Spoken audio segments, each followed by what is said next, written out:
네, 안녕하세요. 저는 서울대학교 자연과학대학 뇌인지과학과에서 재직하고 있는 교수 이인하라고 합니다. 오늘 이 시간에는 해마라고 불리우는 우리 뇌의 굉장히 중요한 영역에 대해서 좀 설명을 하고, 해마라는 영역이 작동하는 원리를 알고 그것을 어떻게 일상생활에, 여러분들의 일상생활에서 활용할 수 있는지 그런 것들에 대해서 좀 말씀을 드릴까 합니다.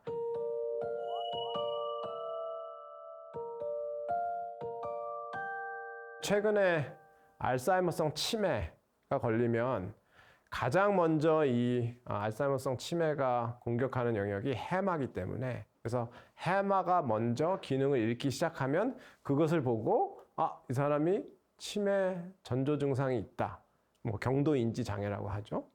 그때 보는 것들이 대개 해마의 기능들입니다. 그 정도로 해마는 상당히 중요하게 요즘에 다뤄지고 있고, 그래서 해마가 하는 역할을 한마디로 규정하기는 상당히 어려운데요. 그래도 한마디로 해달라고 누군가 저에게 물어본다면 해마는 지도를 만드는 곳이다, 이렇게 말씀드릴 수 있을 것 같습니다. 여러분, 지도를 보신 일이 최근에 있으신가요? 지도라는 게 무엇인가요? 지도는 여러 정보들, 관계를 하나의 어떤 프레임 안에 넣어놓은 그런 정보의 체계라고 볼 수 있습니다. 지도가 그런 물리적인 공간의 지도만 있는 것이 아니에요.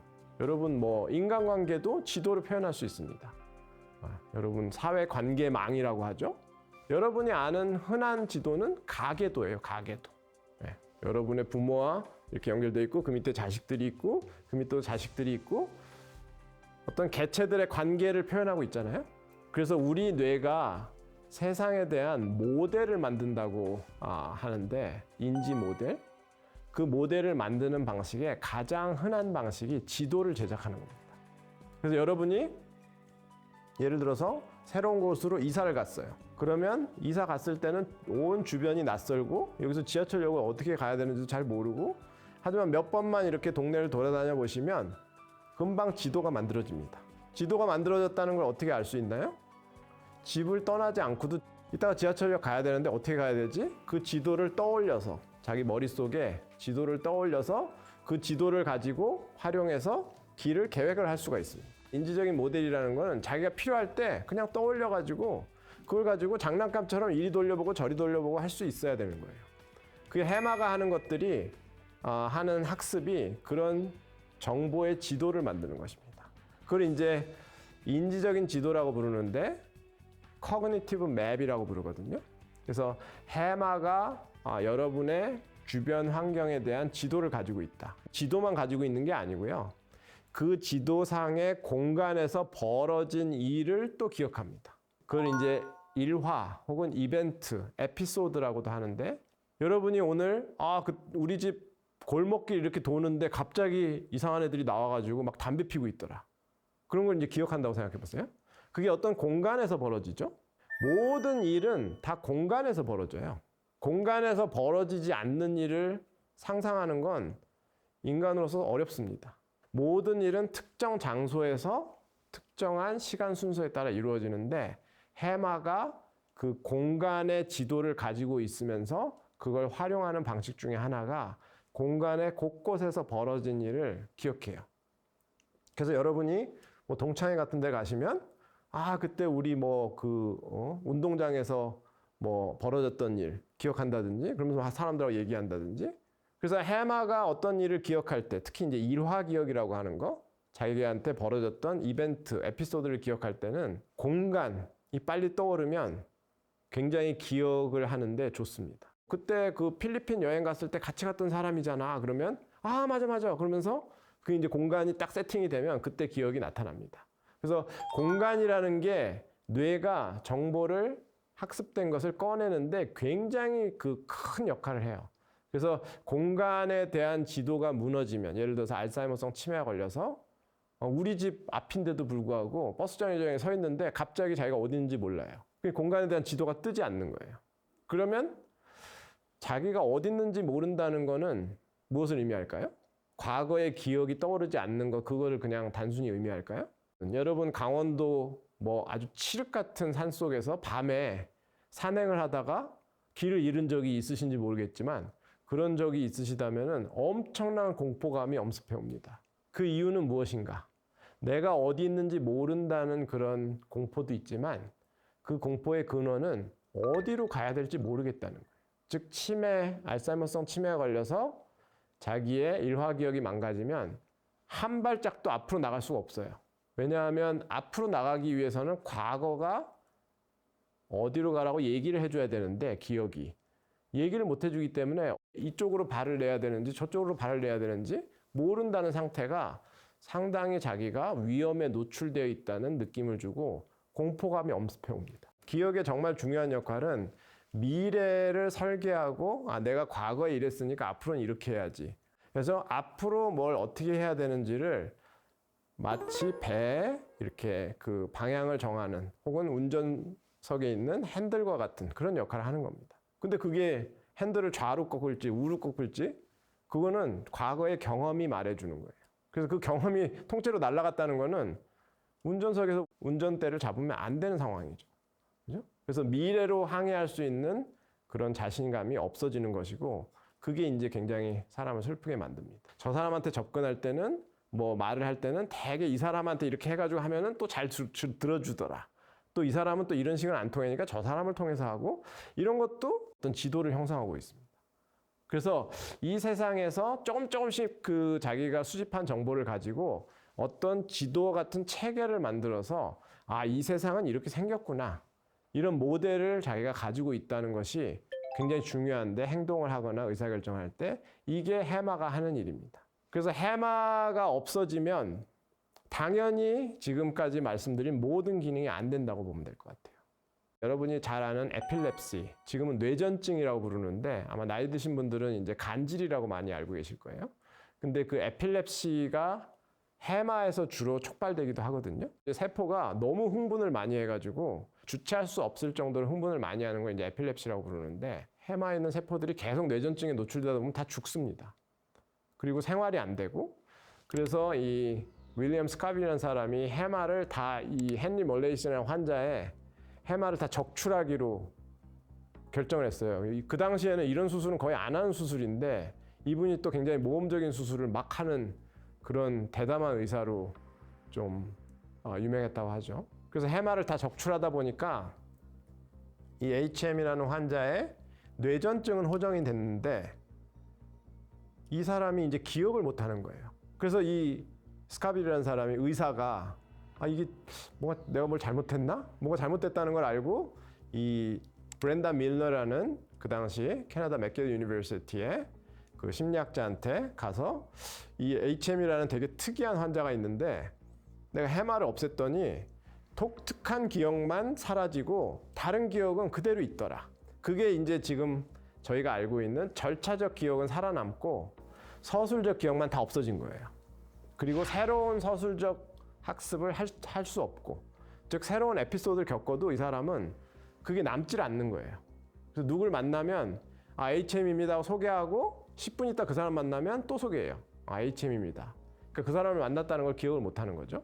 근데 다른 절차적 기억이 해마를 쓰지 않는 기억이 기억을 필요로 하는 그런 학습을 시키면 그게 오랫동안 기억에 남고 잘 한다는 거예요.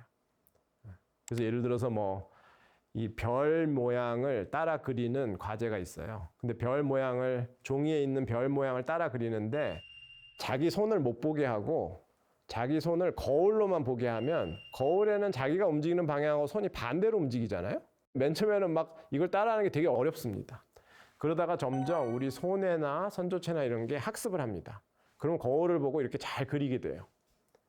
그 학습을 시켰더니 HM이 정상이랑 똑같이 매일매일 조금씩 나아지는 거예요. 그래서 자기가 그 과제를 했다는 거를 기억을 못하지만 그 과제의 퍼포먼스는 점점 나아지는 거예요. 매일매일. 그 당시까지는 뇌에 이렇게 학습의 종류에 따라서 서로 다른 영역이 이렇게까지 분리돼서 학습을 한다는 걸 모르고 있었어요. 이걸 겪으면서 브렌다 밀러라는 사람이 학자가 해마라는 게 모든 학습에 관여하는 게 아니고 독특한 어떤 조건이 맞을 때만 학습을 하는구나. 그리고 그게 알고 봤더니 이제 일화 기억이나 공간 학습이나 이런 거라는 걸 알게 된 거죠. 그래서 해마를 잃으면 절차적 학습으로 된 것은 그대로 살아남아 있고 나머지 서술적 학습으로 하는 것들은 새로운 학습이 안 됩니다.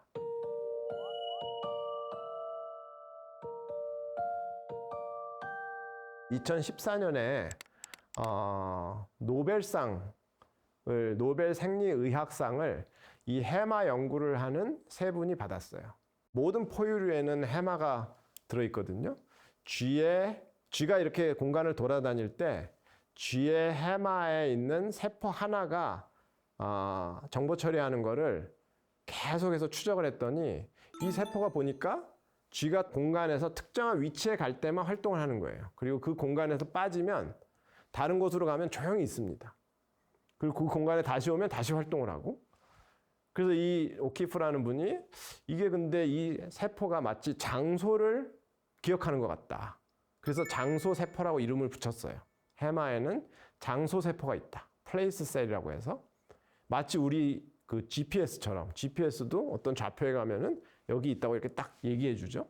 그래서 이런 장소세포가 있는 것 같다고 1970년대 초반에 보고를 했는데 그때는 아무도 안 믿었다고 그래요. 왜냐? 공간이라는 거는 사실은 추상적인 개념입니다. 여러분이 어느 공간에 있다고 하는 거는 뇌가 만들어낸 추상적인 계산의 결과지 물리적으로 공간이라는 건 정의하기 어려워요. 예를 들어서 여러분이 가상환경 VR 고글을 쓰시고 가상환경에 들어가도 공간이 인식되죠? 근데 여러분은 나는 우리 방에 그냥 서 있다는 걸 알고 있습니다. 그럼에도 불구하고 가상 VR 고글을 쓰면은 그 안에서 마치 자기가 사하라 사막에 어딘가 있는 것처럼 막 이제 뇌가 계산을 하기 시작합니다. 그 말은 여러분이 인식하는 위치나 공간은 뇌가 만들어낸 허구의 어떤 추상적인 계산 결과라는 거예요. 그런 추상적인 계산을 뇌가 한다는 거는 어느 정도 짐작을 하고 있었는데 세포 한 개가 그걸 한다는 거예요. 얘가 장소를 알고 있다, 세포가. 그래서 해마가 그런 역할을 한다는 걸 오키프라는 분이 처음 그 단초를 제공해서 2014년에 상당히 오랜 시간이 지난 다음에 노벨상을 받았습니다. 대중이 제가 이제 해마가 지도를 만드는 영역이고 길을 찾는 데 중요하고 공간에 대한 정보를 처리한다고 말씀을 드리면 늘 어김없이 나오는 질문이 저는 길치인 것 같은데 어떻게 하면 되나요? 해마가 기능이 약한 걸까요? 어떻게 하면 더 길을 잘 찾을 수 있나고 하는데 제가 이제 외부 강연을 할 때는 해마를 이제 스포츠카에 비유하는데 대개는 스포츠카도 뭐 여러분이 아는 무슨 그 길거리에 타고 다니는 스포츠카가 아니고 그 트랙 경기를 하는 스포츠카들 있죠? 그 F1 포뮬라 그 머신이라고 부르는데 굉장한 굉음을 내면서 달리는 그런 차에 비유할 수 있을 것 같아요. 해마는. 그만큼 찰나적으로 자기 앞에 그러니까 1초도 안 되는 상황에서 벌어지는 일을 기억하도록 만들어진 그런 영역이에요. 그리고 경기하기 전에 엄청나게 많은 사람들이 달려들어가지고 굉장히 세밀한 조율을 하죠. 그만큼 굉장히 정교하게 움직여야 되는 그런 머신이라고 보시면 될 것 같아요. 해마는. 그래서 여러분이 해마를 잘 활용하시려면 온전한 집중 상태여야 됩니다. 사실. 제가 학습의 조건에서 가장 선제 조건을 얘기했던 게 우리 뇌의 학습을 할 때는 스포트라이트가 한 개밖에 없다고 그랬죠. 길을 찾으실 때는 그 스포트라이트를 길을 찾는데 도움이 되는 정보에 비춰주셔야 됩니다. 근데 대개 이제 길치라고 하시는 분들의 행동을 잘 보시면 길을 가면서 스마트폰으로 전화를 하거나 길을 찾는데 집중을 안 하고 그냥 다른 경치를 보거나 그러는 거예요. 여러분이 아마 많이 경험해 보셨을 것은 자동차도 조수석에 타거나 뒷자리에 타서 막 밖에 경치를 보면은 아무리 차를 타고 돌아다녀도 길을 모릅니다. 나중에 나는 그때 운전을 안 해서 잘 모르겠는데 이런 말씀 하시죠? 그 말이 해마가 스포트라이트를 막 비추면서 지도를 형성할 시간이 없었다는 거예요. 근데 자기가 운전을 하게 되면은 집중을 하게 되죠. 그래서 저기 약국이 있으니까 약국에서 우회전했으니까 이따 갈 때도 뭐 그런 식으로 랜드마크라고 하죠. 길을 찾는데 핵심이 되는 정보들이 있는데 핵심 정보에 주의를 기울이게 되고 그러면 그 핵심 정보들만으로 맵이 형성됩니다. 그 맵이 있어야 길을 찾을 수가 있는 거예요. 근데 그 맵을 형성할 시간에 한눈을 파는 것이죠. 길을 갈 때는 이러이러한 것들을 주의를 해서 봐야 되고 그것이 지도 형성이 굉장히 중요하구나. 그래서 이거는 집중력의 문제라는 말씀을 드리고 있고 이거는 모든 학습이 마찬가지예요. 해마의 학습뿐만 아니고 집중이 동반되지 않는 학습은 학습이라고 부르기 어렵다. 그런 말씀을 드리고 싶고 오늘 강의는 해마의 작동 원리에 대해서 말씀드렸다면 다음에는 해마의 이런 작동 원리를 어떻게 활용해서 여러분이 생활에 활용하실 수 있는지 그런 얘기를 좀 더 해보도록 하겠습니다. 감사합니다.